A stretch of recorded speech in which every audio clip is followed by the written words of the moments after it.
Ada Al-Quran raksasa yang jatuh dari langit di Sidoarjo. Jadi baru-baru ini warga di Sidoarjo dikejutkan dengan penemuan musyaf raksasa yang diduga Al-Quran. Cerita dimulai ketika para warga menggelar doa atau istighosah secara rutin dan mendengar suara dentuman yang keras. Diduga sumber suara itu berasal dari rumah salah seorang warga bernama Anang Asrianto. Ketika didatangi, ternyata ditemukan Al-Quran raksasa.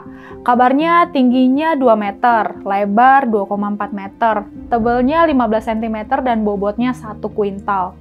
Al-Quran raksasa itu ditemukan dalam kondisi utuh dan tulisan Arabnya masih terbaca. Diperkirakan Al-Quran raksasa itu berumur ratusan tahun. Anang bilang gak akan menjual atau memberikan Al-Quran raksasa itu ke pihak lain. Al-Quran raksasa itu akan dia pakai buat syiar Islam. Masalahnya, cerita tentang Al-Quran raksasa itu cuma bohong belaka. Karena bikin geger, polisi langsung mendatangi Anang. Ternyata Al-Quran raksasa itu bukan didapat dari cara-cara goib seperti jatuh dari langit.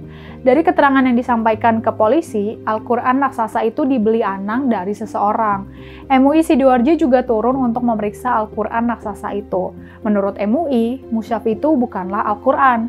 Banyak tulisan dan lafal ayat yang gak sesuai sama Al-Quran. Juga terdapat bait-bait ayat Al-Quran yang salah.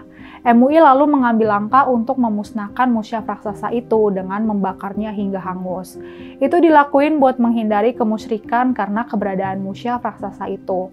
Anang sejauh ini nggak terjerat hukum karena sudah mengakui perbuatannya dan membuat surat pernyataan. Anang, pengen terkenal kok dengan bikin sensasi.